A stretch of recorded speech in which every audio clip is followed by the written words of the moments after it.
오늘은 에스겔을 통한 회복 시리즈 6번째 따라하겠습니다. 하나님의 영광이 회복된 교회.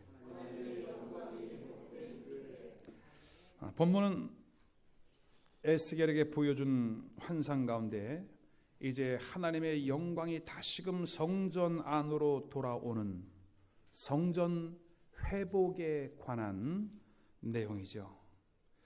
우리 하나님은 성전에 거하시는 분이에요.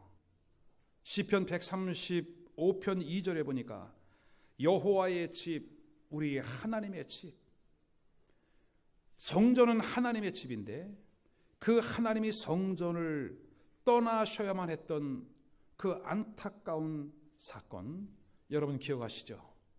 이스라엘의 왕들이 그 성전에 우상을 세우고 이스라엘의 지도자들인 장로들이 태양을 숭배하고 그러다 보니까 모든 아녀자들에 이르기까지 그들이 성전 안에서 바벨론의 신인 담무스를 숭배하고 모든 성전의 벽을 이집트 사람들이 섬기는 곤충과 짐승의 형상으로 만들어 놓고, 그러니 우리 하나님이 하나님의 집임에도 불구하고 하나님이 그 집을 떠날 수밖에 없었던 그 사건들.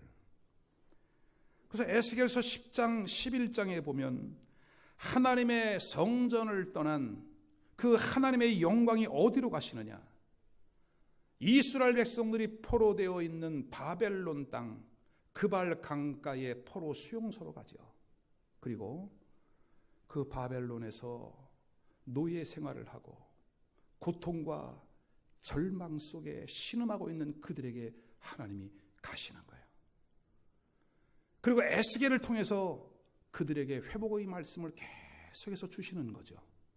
이제 오늘 본문은 에스겔 43장의 말씀이지만 하나님께서 내가 너희에게 새로운 성전을 회복시켜 줄 것이라. 이 성전 회복에 관한 말씀을 에스겔 40장부터 계속해서 말씀하시는데 오늘 43장은 새로운 성전이 세워질 것과 그리고 여호와께서 다시 그 성전 안으로 돌아오는, 할렐루야, 이 영광스러운 회복에 관한 말씀이에요. 그래서 오늘 본문 2절에 보니까 이스라엘 하나님의 영광이 동쪽에서부터 오는데, 아멘. 5절, 내가 보니 여호와의 영광이 성전에 가득하더라. 뭐가 가득해요? 하나님의 영광. 이 영광이라고 하는 것은 히브리 말로 카보드, 헬라어로는 독사, 뱀 독사가 아니고 독사. 무슨 뜻이냐면 무거움, 무게, 가치 있음. 영광이 무슨 뜻이라고요? 무거움, 무게, 가치 있음. 하나님의 영광스러운 임재. 여러분 근데 보세요. 영광이라고 하는 뜻이 무거움이야. 근데 그 무겁고 엄중하신 그분이 왜 성전을 떠나셨을까요? 이 영광이라고 하는 단어가 하나님과 연관되어서 사용되어질 때에는 하나님의 존재, 하나님의 성품을 나타내는 거예요. 근데 이 무거우신 그분이, 그 어미하신 그분이 성전을 떠나셨어야 됐어요. 그러나 이제 오늘 에스겔 43장은 그 하나님이 다시 돌아오시는 그 모습을 에스겔에게 보여주시는 거죠. 아멘. 오늘 우리에게도 이와 같은 회복의 역사가 있기를 주님의 이름으로 축원합니다. 자, 그렇다면 하나님의 영광이 회복된 에스겔 성전, 다시 말하면 교회지요.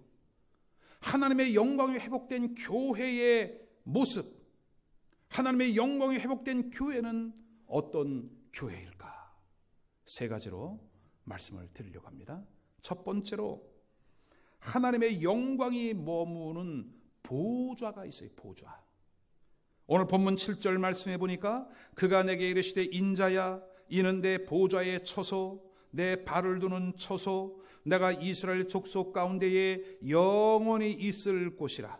아멘. 하나님께서 미래 교회의 모습을 세 가지로 지금 표현해 주고 계시는데, 첫 번째는 뭐냐? 교회는 내 보좌에 처소가 있는 곳이다. 여러분, 보좌가 뭐예요? 보좌는 왕이 앉는 자리죠.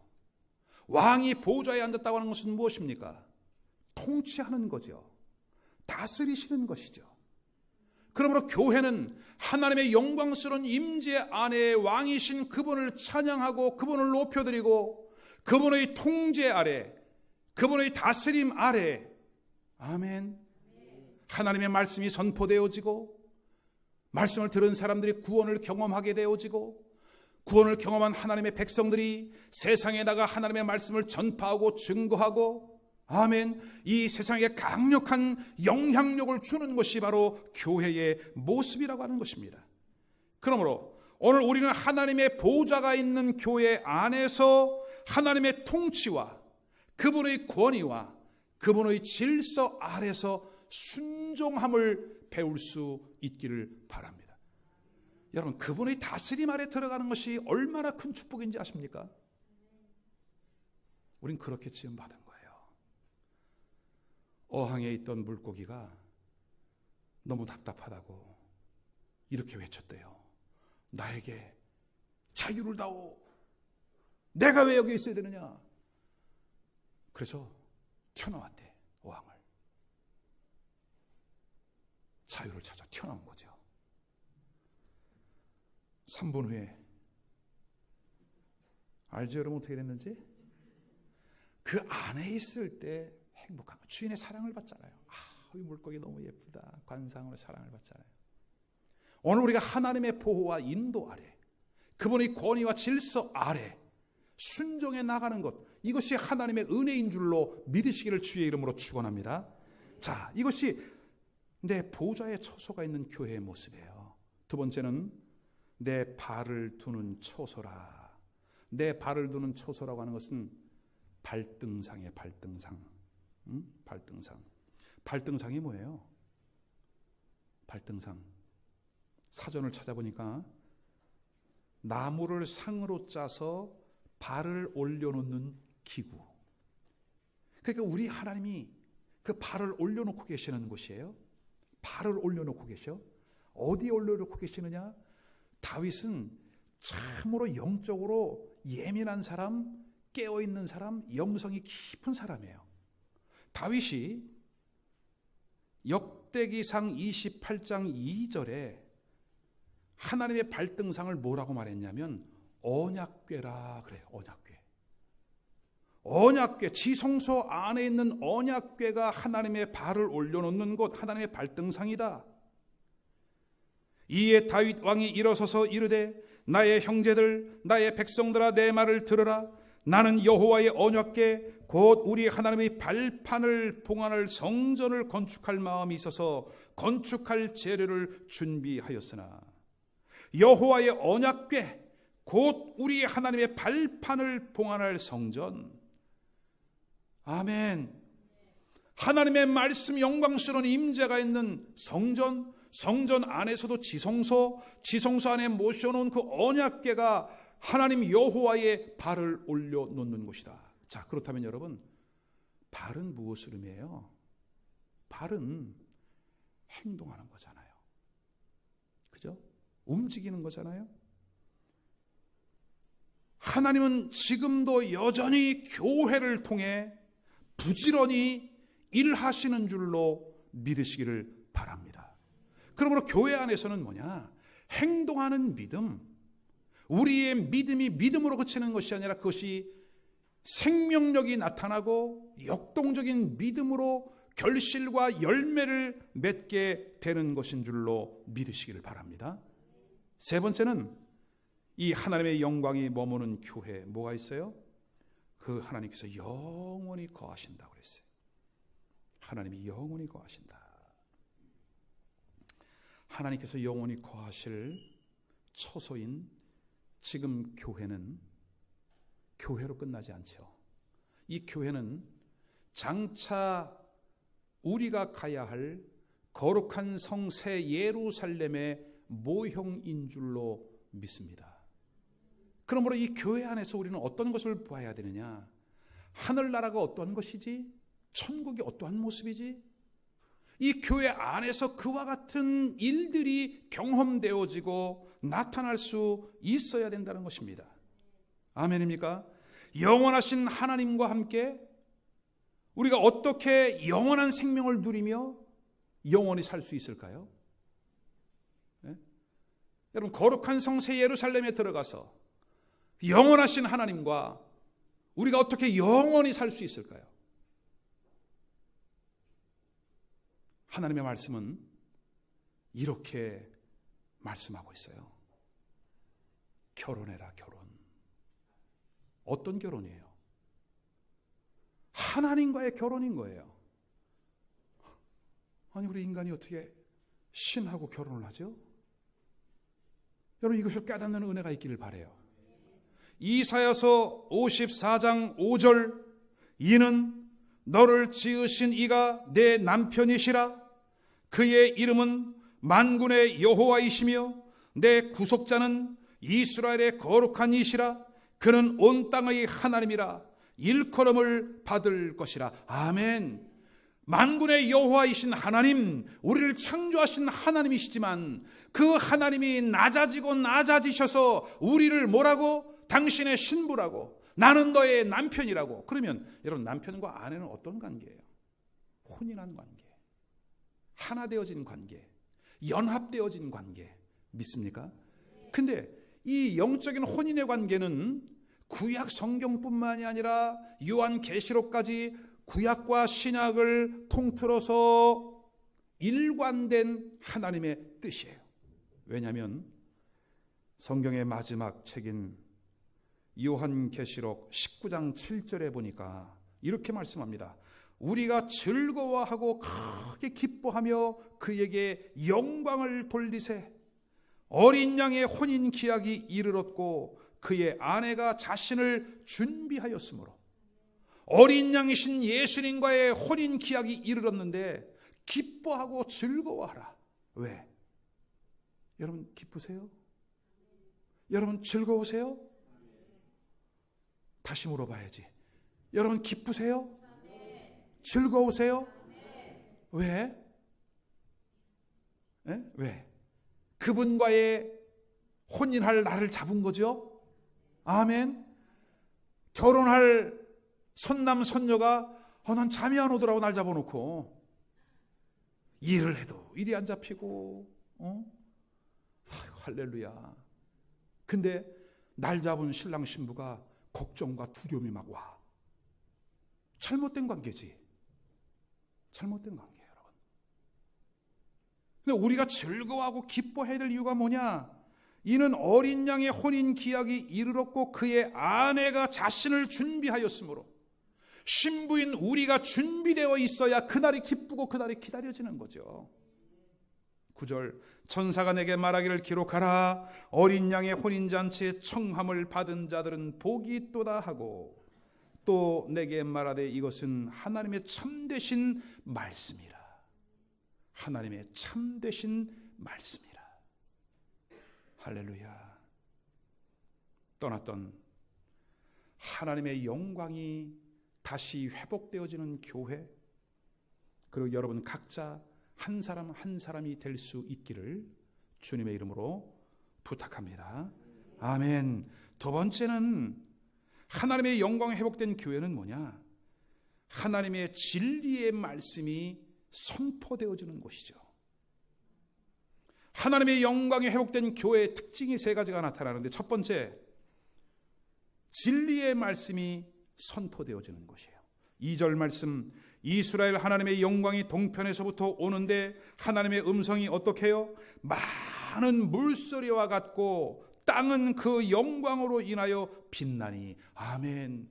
하나님의 말씀이 막 많은 물소리처럼 폭포수와 같이 막 쏟아 부어지는 거지요. 아멘. 근데 이 말씀을 사도 요한이 환상 가운데 보았던, 묵시 가운데 보았던 요한계시록 1장 15절에 보니까 그의 발은 풀무에 단련한 빛난 주석과 같고 그의 음성은 많은 물소리와 같도다. 아멘. 여러분, 우리가 하나님의 음성을 들을 때에 하나님의 말씀이 많은 물소리와 같은 그 엄위한 목소리로, 엄청난 내성과 번개와 천둥과 같은 그 목소리로, 때로는 우리에게 아주 달콤한 그 자비롭고 부드러운 음성으로 들려오는데, 오늘 에스겔과 사도 요한은 폭포수와 같이 쏟아 부어지는 그 말씀을 듣게 되었다는 거예요.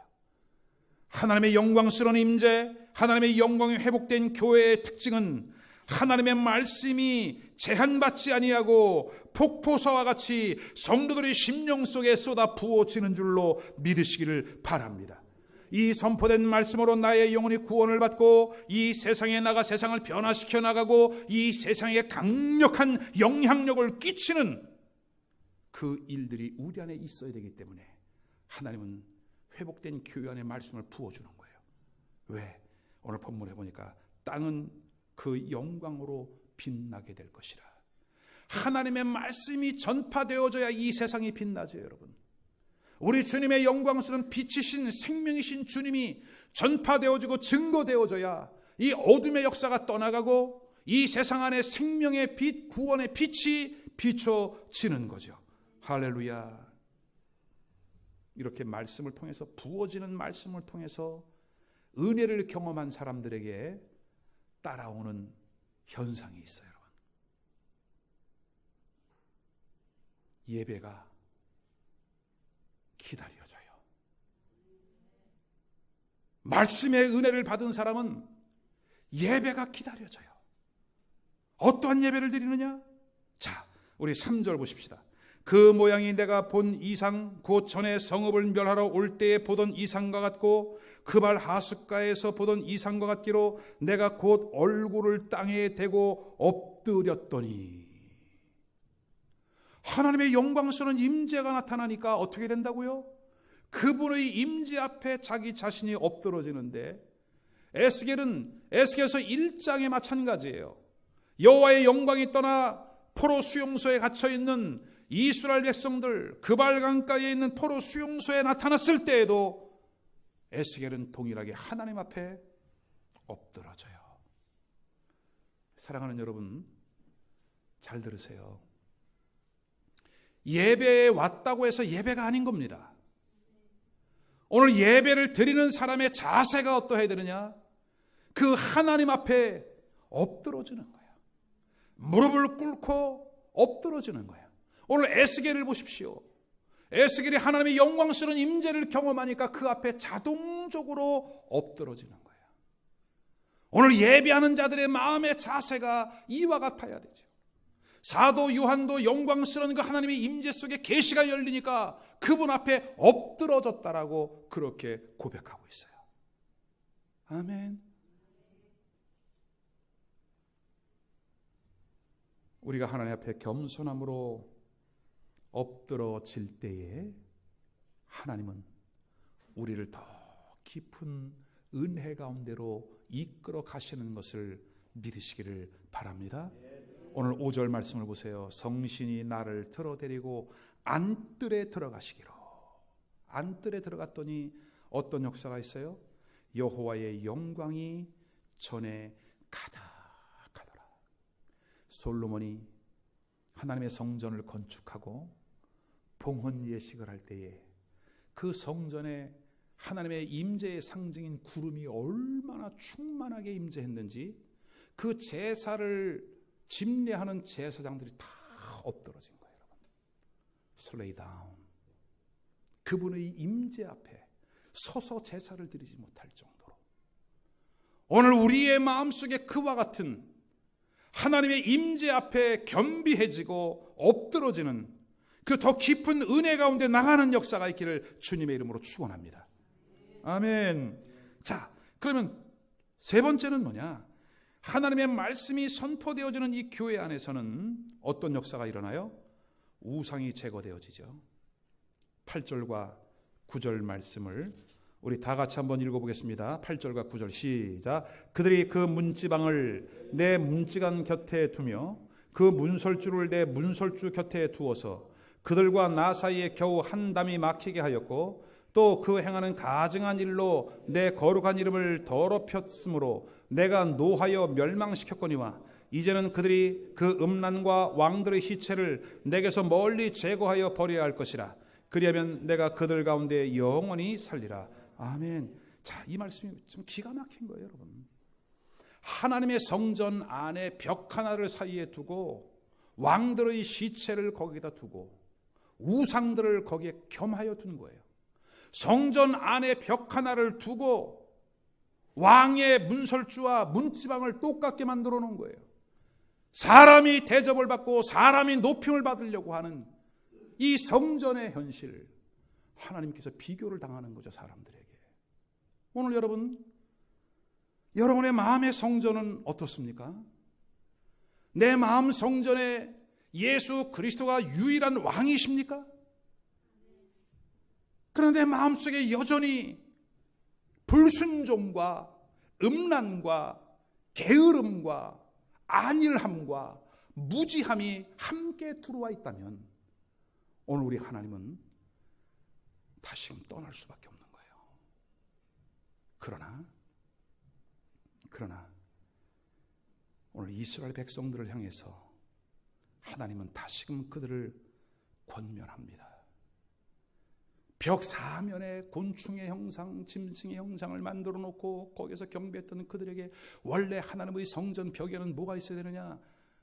그룹 천사, 감람나무, 그러한 하나님 나라에 관한 형상들이 있어서 그것을 보고 은혜를 받고 하나님 나라의 모습을 우리가 볼 수 있어야 되는데 대치시켜 놓은 거예요. 저는 사랑하는 성도 여러분의 마음속에 그 어떤 것들이 빼앗지 못하도록 여러분이 예수 그리스도의 십자가의 은총으로 가득 채워지고 악한 것들에게 시간과 마음과 물질과 여러분의 마음을 내어주지 않기를 주님의 이름으로 축복합니다. 아멘입니까, 여러분? 하나님의 것과 세상의 것을 구별하지 않은 죄, 구별된 하나님의 백성들이 그 가운데 살고 있다면 여러분 하나님 앞에 바로 설 수가 없는 거예요.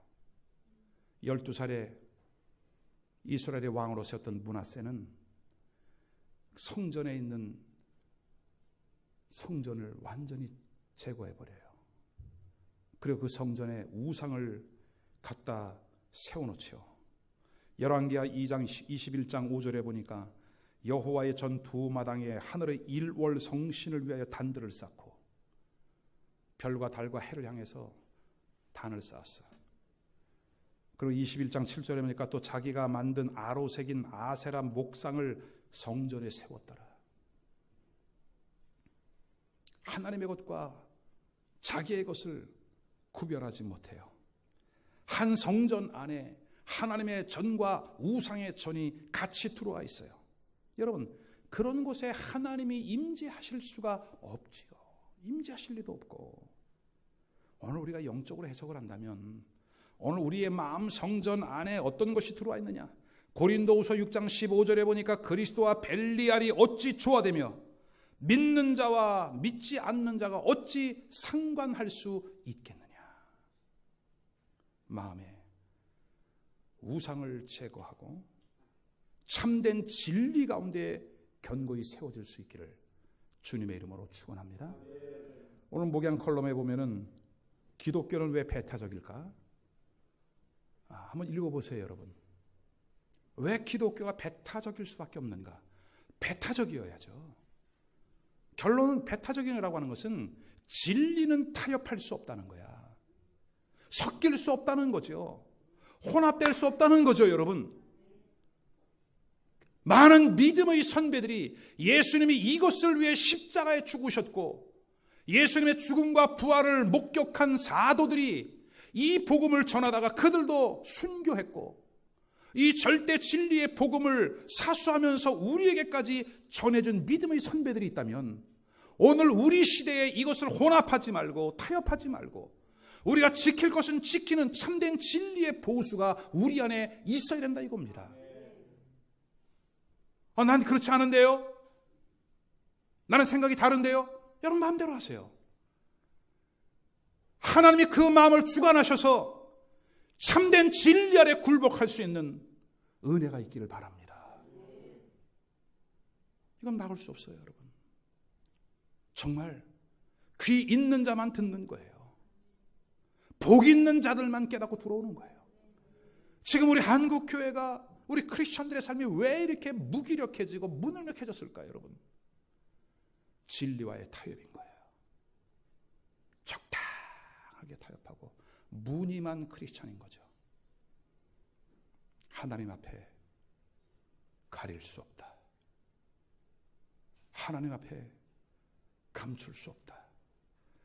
오늘 강단에서 이 말씀이 증거되어지는 메시지를 듣는 여러분들에게 하나님의 권면으로, 하나님의 사랑의 초청으로 번역되어 통역되어 들려올 수 있기를 주님의 이름으로 부탁합니다.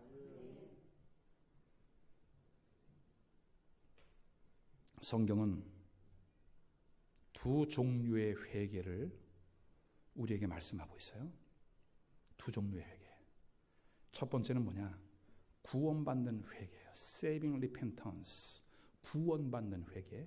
이것은 내 인생은 내 것이라고 생각을 하고 내 마음대로 가던 사람이 누군가를 통해 예수님의 복음을 듣고 내가 잘못 살았구나. 이게 아니네. 그것을 깨닫고 주님께로 전적으로 돌아오는 거죠. 그죠?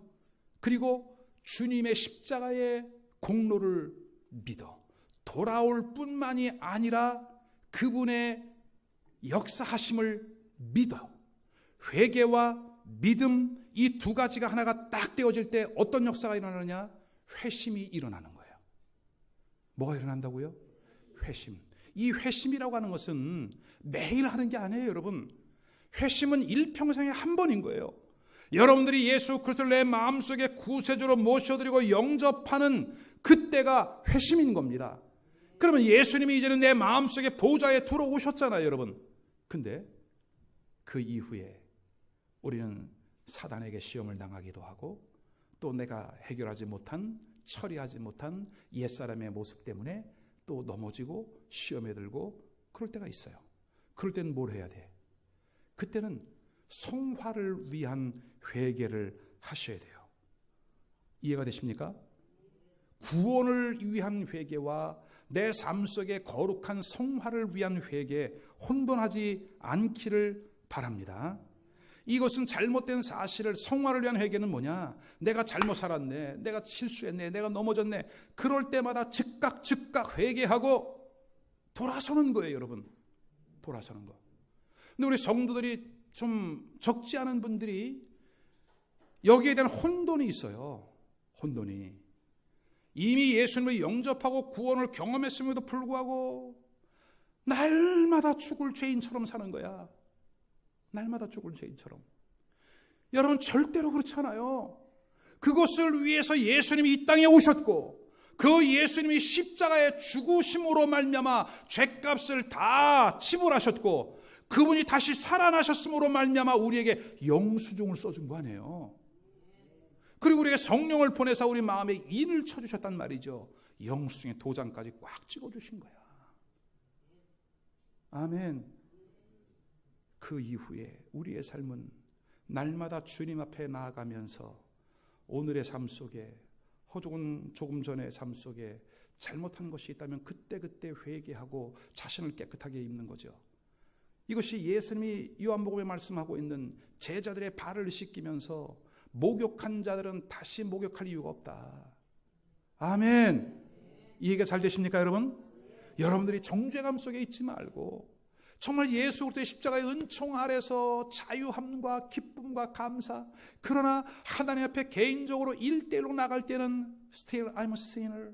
주님, 저는 너무나 연약합니다. 죄에서 지옥 간다는 뜻이 아니라 저는 넘어지기 쉽고 깨어지기 쉬운 그렇게 연약한 존재입니다. 매 시간 순간 하나님의 은혜가 없이는 살아갈 수 없는 그러한 존재입니다. 그런 고백이 있을 수 있기를 바랍니다. 아멘. 그러므로 하나님의 영광이 회복된 교회 안에서 말씀이 선포되어지고 참된 예배를 경험하게 되어지고 또 그들의 삶 속에 하나님의 은총 아래 우상을 제거하고 아멘 참된 회개를 경험하는 것, 이것이 교회인 거예요. 이것이 영광이 회복된 교회의 모습인 거예요. 할렐루야. 끝으로 하나님의 영광스러운 임재가 회복된 교회의 특징은 하나님의 임재가 나타나죠. 오늘 에스겔은 환상 가운데에서 동쪽으로부터 성전문을 향해 다시 돌아오는 하나님의 영광을 보았어요. 2절 이스라엘 하나님의 영광이 동쪽에서부터 오는데 4절 여호와의 영광이 동문을 통하여 성전으로 들어가고 무슨 문을 통하여? 동문을 통하여. 근데 여러분 에스겔 10장 19절에 보면 이 동문을 향해서 어떤 일이 있었죠? 영광이 떠나셨어. 동문으로. 근데 떠나셨던 그 문으로 다시 들어오셔. 여러분들이 아무리 부족하고 연약함이 있어도 때로는 쓰러지고 넘어지고 나 같은 사람도 예수님 믿을 수 있나요? 나 같은 사람도 하나님 자녀의 자격이 있나요? 걱정하지 마. 내가 동문으로 나갔지만 다시 동문으로 돌아오잖아. 내가 너희를 회복시키는 거야. 내가 너희를 원위치시키는 거야. 아멘. 근데 이 동쪽에서 오는 그 하나님의 영광스러운 임재 5절에 보니까 영이 나를 들어 데리고 안뜰로 들어가시기로 내가 보니 그 영광이 여호와의 영광이 이제는 성전 안에 다시 가득해지더라. 할렐루야. 그러므로 여러분 이 여호와의 영광은 무엇을 의미하느냐? 하나님의 임재. 하나님의 임재. The presence of God. 하나님이 우리와 함께 하신다는 하나님. 나와 지금 함께 하신다는 거예요. 이 시간이 성경 공부 시간이 아니기를 바랍니다. 아 그렇구나. 배우는 것이 아니라 경험이 있어야 된다니. 경험이. 이 성전 안에서 지금 하나님의 영광스러운 임재가 나의 심령 안에 말씀을 해주고 있고 나의 연약한 육체를 만지면서 치유하고 있고 나의 상한 심령과 그 갈급한 마음속에 하나님의 말씀이 공급되어지고 채워지는 그 역사들을 여러분이 지금 이 자리에서 경험하고 있어야 된다 이거예요. 할렐루야. 그러므로 에스겔이 본 새 성전은 이제 41장에 보면은 여러분 성전 안에는 성소와 지성소로 나눠져 있잖아요. 근데 에스겔이 본 성전은 새 성전은 구분이 없어. 나눠져 있지가 않아요. 오직 그 성전 안에 하나님의 영광이 충만할 뿐이에요. 그러면 지금 에스겔이 본 이 성전의 환상은 뭐냐면 건축되어진 성전이 아니에요. 여러분 이것은 혼돈하시면 안 돼. 이 성전은 에스겔이 보여준 환상의 성전이에요. 그럼 이 성전은 뭐냐? 앞으로 신약시대에 있어질 교회의 모습인 거예요. 이 교회는 누구를 통해? 예수 그리스도를 통해서 핏값으로 사신 바 되었다 그랬잖아요. 예수님을 나의 구세주로 고백하는 그 신앙의 고백, 믿음의 반석 위에 교회를 세운다고 말씀하셨잖아요. 그리고 주님은 이 성전의 주인으로 계시잖아요, 여러분. 아멘. 근데 그 주님이 십자가에 죽으실 때에 성소의 휘장이 찢어짐으로 말미암아 성소와 지성소가 구분된 것이 열린 것처럼 이제는 저와 여러분이 예수를 믿는 믿음으로 말미암아 성소에서 지성소까지 성전 문에서 이제 그 안에 들어가니까 번제단이 있어. 번제단에서 제사를 드렸어요. 그 안에 또 들어가니까 이제 물두멍이 있어. 제사를 드리면서 더러워졌던 손과 발 그 피를 다 깨끗이 씻어. 그리고 성전 안으로 들어가. 성전 안에 들어가니까 금촛대가 있고 떡상이 있고 그 가운데 분향단이 있어. 거기서 말씀을 먹고 빛의 비침을 받고 하나님께 기도를 드리고 이제는 어디로 들어가? 그 다음 지성소 안에 들어가. 지성소에 들어가니까 거기에 법궤가 있는 거죠. 법궤 안에 하나님의 말씀이 담긴 만나와 십계명과 또 만나와 또 부활을 상징하는 뭐가 있어? 아론의 쌍난 지팡이가 있어요. 그 안에서 하나님의 영광스러운 임재, 지극히 거룩한 곳에서 하나님을 만나는 거잖아요. 근데 이 성소의 휘장이 쫙 갈라짐으로 이제는 구분이 없어졌어. 오늘 에스겔이 본 환상, 이 새 성전의 모습이 그렇다는 거죠. 이제는 저와 여러분이 예수 그리스도를 믿는 믿음 안에 그 예수님과의 연합이 이루어지고 그 예수님과 하나가 되어졌고 예수님을 내 마음속에 모셔드린 분명한 믿음이 있다면 여러분은 지금 영원한 대제사장이신 예수님과 함께 어디까지 간다? 지성소 안에 들어와 있는 거예요. 지성소 안에. 여러분, 이건 엄청난 역사예요. 지금 감히 죄인된 우리가, 하나님을 반역하고 떠났던 우리가 그 하나님과 가장 지극한 거룩한 곳에서 그분과 함께 동행하고 있고 함께 있고 그분과 영원히 살아간다고 하는 것은 하나님의 특별한 은혜인 줄로 믿으시기를 바랍니다. 아멘. 그러므로 오늘 교회 안에 충만히 임재해 계시는 그 하나님의 임재를 이제는 여러분 각 사람 한 사람이 그런 은혜를 경험하십시오. 그리고 여러분 각자가 교회에 나타나는 그 하나님의 영광스러운 임재 안에 더 깊이 빠져들어갈 수 있기를 주님의 이름으로 축원합니다. 요즘 시대는 간만 봐서는 안 되겠더라고. 요즘 시대는 너무나 많은 이 마지막 때 현상이잖아요. 점점 더 영적으로 어두워지고 혼탁해지고 그 영광스러운 임재 안에 완전히 들어갈 수 있기를 바라고, 이제 에스겔 회복 시리즈 7번째는 뭐가 되겠어요? 생수의 강이지. 이제 성전에서 막 솟아오르는 그 생수의 강에 1,000척을 나가니 발목 1,000척을 나가니까 허리까지 닿고 나머지는 더 나가니까 헤엄할, 그 강에 헤엄하셔야 돼. 빠져들어가야 돼. 아멘. 기대하시라. 개봉박두. 기대가 되지 않아요, 여러분? 할렐루야. 결론입니다. 오늘 에스겔을 통해서 우리에게 주는 회복의 메시지는 교회를 회복시키시고 교회의 하나님의 영광과 하나님의 임재로 채울 것이라고 하는 회복의 메시지죠. 자, 그렇다면 지금 우리가 살고 있는 이 시대와 에스겔에게 주셨던 이 예언의 말씀은, 회복에 관한 말씀은 어떤 의미가 있을까? 자, 결론입니다. 여러분 저를 보세요. 우리는 성경의 시대를 셋으로 나눌 수가 있어요. 구약시대, 신약시대, 마지막 종말시대. 오실 예수, 오신 예수, 곧 다시 오실 예수.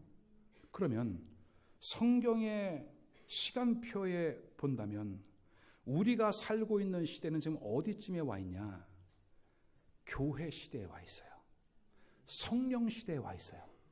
구약 시대는 성부 하나님 주도적인 시대예요. 신약 시대는 성자 예수님 주도적인 시대예요. 지금 우리가 살고 있는 이 시대는 성령 하나님의 주도적인 시대예요. 물론 성삼위 하나님이 다 같이 동일하게 역사하시지만 그 주도적인 역할을 하시는 분이 성부, 성자, 성령 이렇게 역사하시는, 오늘 우리가 살고 있는 이 시대는 그래서 성령 시대, 은혜 시대 혹은 교회 시대라 이렇게 말씀하고 있어요. 그러면 요한계시록 2장과 3장에 보면은 소아시아의 7개 교회를 말씀하고 있죠.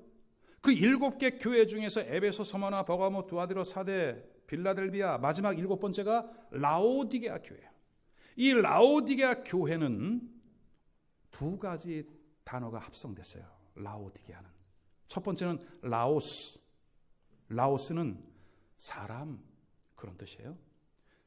뒤에 나오는 디케아. 이 디케아는 풍습, 문화, 그런 뜻이에요. 그러면 이 두 단어를 합성하면 어떤 뜻입니까? 이 교회 이름이 사람의 풍습과 사람의 문화를 따라가는 시대. 마지막 라오디게아 교회의 시대.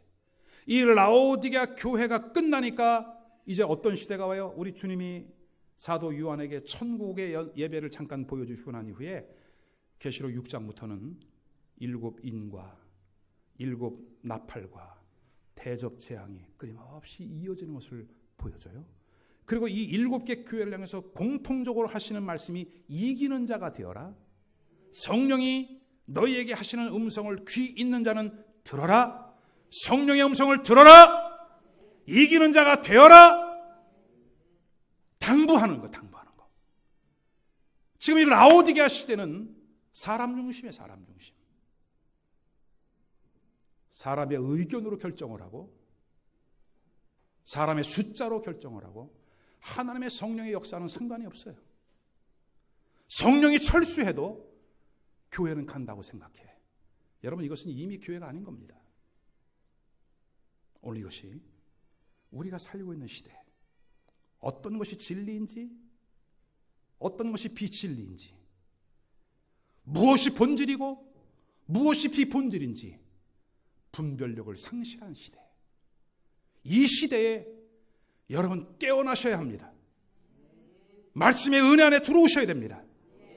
그리고 하나님의 성령의 감동을 받으면서 이 영광스러운 회복, 그 하나님의 영광스러운 임재 안에 충만하게 들어가시기를 주의 이름으로 축원합니다.